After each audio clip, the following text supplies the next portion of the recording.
Hello, my name is Kerry Altenbernd, and I'm chair of the Guardians of Grover Barn, a citizens organization working to preserve the Grover Barn Underground Railroad Historic Site, which is in Lawrence, Kansas.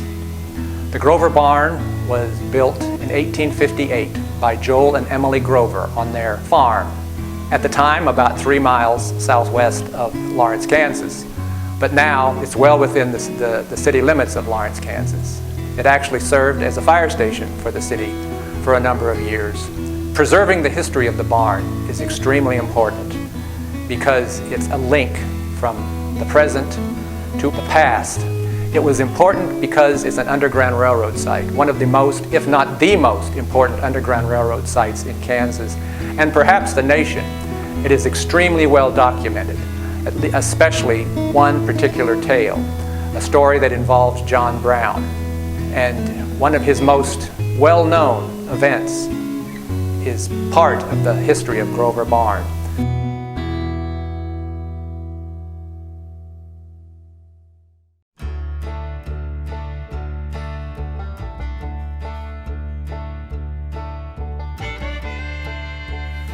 My name is John Brown, and I'm here today to tell you a story of my life, a part of my life that was very important to my later years, the few that I had left after this story is told. It's about the Grover Barn. It's also about one of the things that are most important to my story. It's to tell you about the rescue of 12 people who were enslaved. Actually, 11 of them were enslaved, but rescuing 12. The story starts in late December 1858 in Kansas Territory.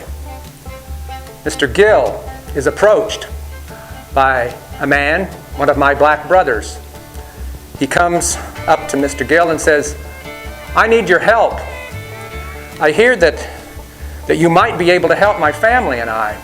You see, I'm enslaved to a man in Vernon County, Missouri. Actually, I was enslaved to him, but he just recently died, and the executor is going to sell off all of the slaves for the estate, to settle the estate. And that means that my wife and I and my children will be sold and split up. And I can't stand the thought of that. Can you help me?"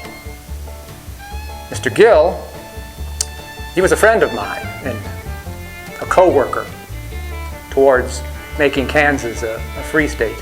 So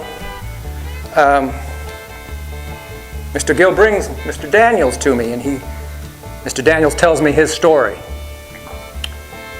He said, "Can you help me?" I said, "Of course I can help you."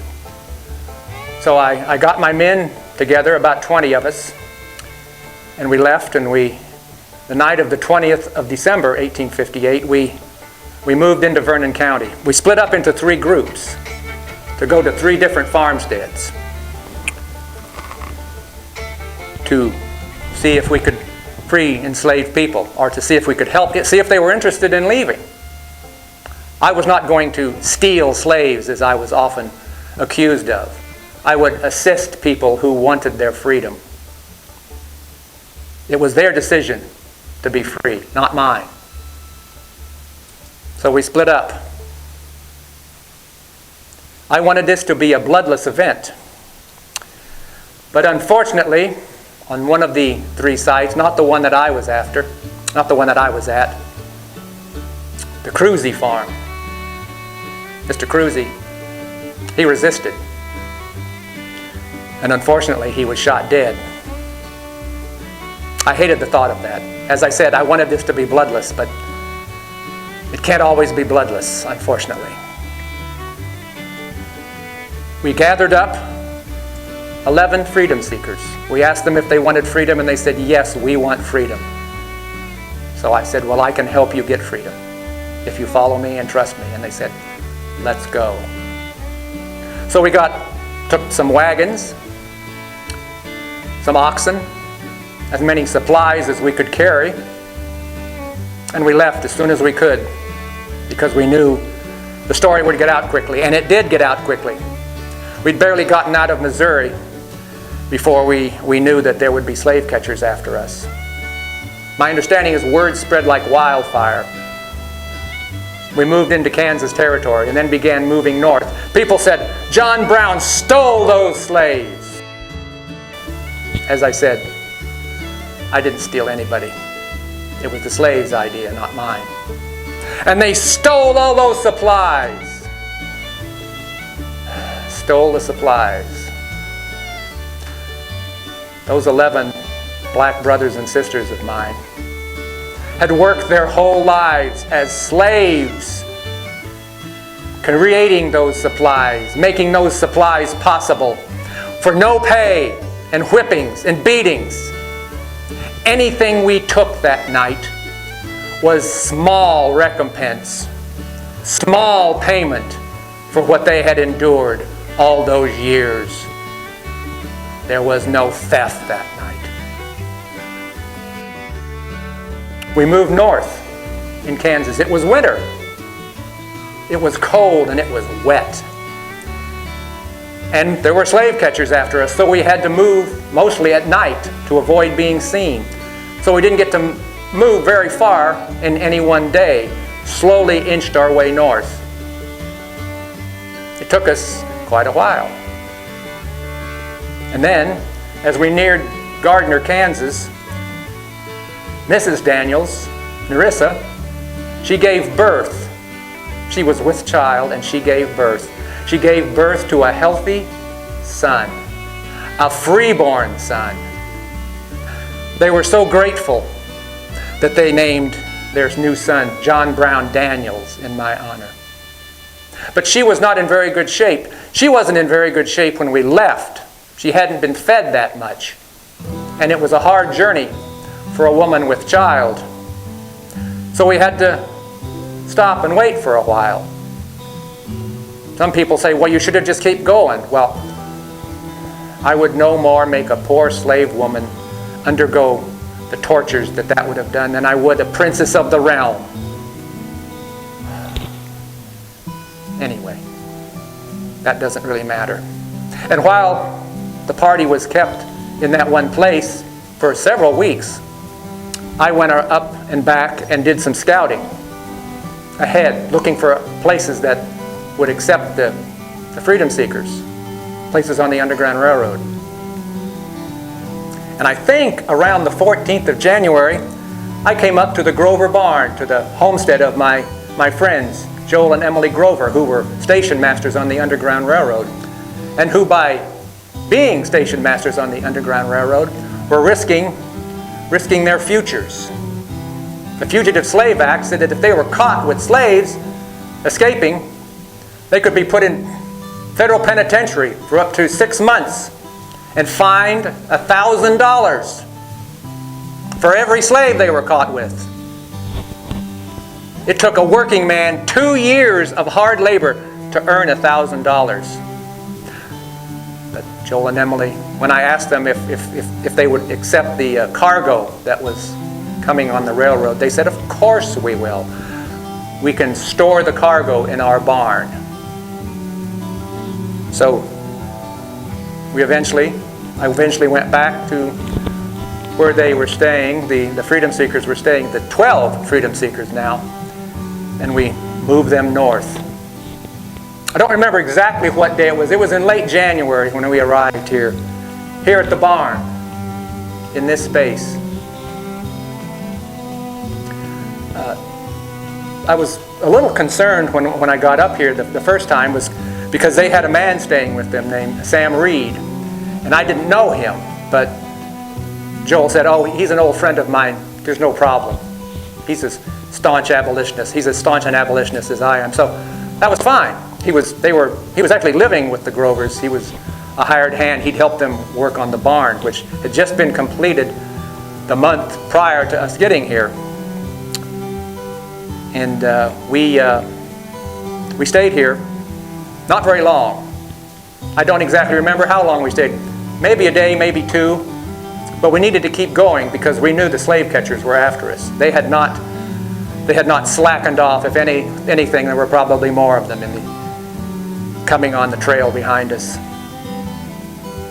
So after we stayed here for a day or two, we bid goodbye to Joel and Emily, and we headed towards Topeka. Then we moved north towards Holton. We were heading on what many people call the Lane Trail. And as we moved north on that trail, we were heading for Nebraska territory, where there were free state people. And then heading north, we were avoiding Missouri because Missouri was a slave state. We avoided the Missouri border as much as we possibly could. We also were concerned about how would we get north of there. Well, we had to go through Nebraska because Missouri touches Nebraska. So we were going north. Slave catchers got word of where we were, that we had been in Topeka and were moving north. And they came out to do something about it, to stop us. 30 or 40 of them. And then, one day, we were moving north, and we encountered a group of them. There was a creek about a half a mile away from us, ahead of us, that we had to cross. And on the far side of that creek, there were those 30 or 40 pro-slavery men lined up in formation, blocking our path. Well, what were we going to do? People said, John, what are we going to do? And I said, we're going to go forward, and we're going to cross that creek, and we're going north. The Lord is with us. He will protect us. Fortunately, some other men from Topeka who had heard that we were being chased came up and reinforced us, but we still had fewer men than the pro-slavers. I said, it's time to move. I was on one of the wagons. I said, let's go forward. And we moved forward, shortening the distance between us and the creek and those men on the other side.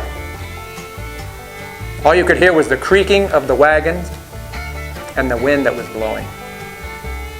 We got closer and closer. We were within rifle range, and then we were within pistol range, and nothing moved. Nobody made a sound. And then one of those pro-slavery men jumped up and turned and bolted away, heading for their horses. That became a chain reaction, and all of those pro-slavery men jumped to their feet and turned and charged at their horses. Had the fear of God and John Brown put in them. The horses were not expecting all these men to be charging at them, so they began running away, and we could see these men trying to grab their horses to stop them so they could get away from John Brown. At least two of the men caught their horses by the tail and were dragged across the prairie for a while until they could get the horse to stop. And the men that did get on their horses, they spurred them to make them run as fast as they could. I understand some people have called this action the Battle of the Spurs because the spurs were the only weapons used that day. Anyway, we moved on north into Nebraska territory, up to Nebraska City, a good free state town. Then we crossed the river into Iowa, and we started moving across Iowa. It was hard on foot in wagons. It took too much time, and it was cold. But fortunately, in eastern Iowa, we were able to find a train car. A man offered to help us, and he got us passage in a boxcar. It wasn't comfortable, but we rode that train for a while. And then we got even more luck. We met a man named Alan Pinkerton, who was apparently working for one of the railroads, and he got us accommodations in a much better car that was sealed off from everybody else on the train. And we rode that train all the way to Detroit. And we disembarked. And in March, second week of March, I watched as those 12 freedom seekers crossed the Detroit River into Canada and freedom. Freedom. They were no longer slaves, and no one could touch them.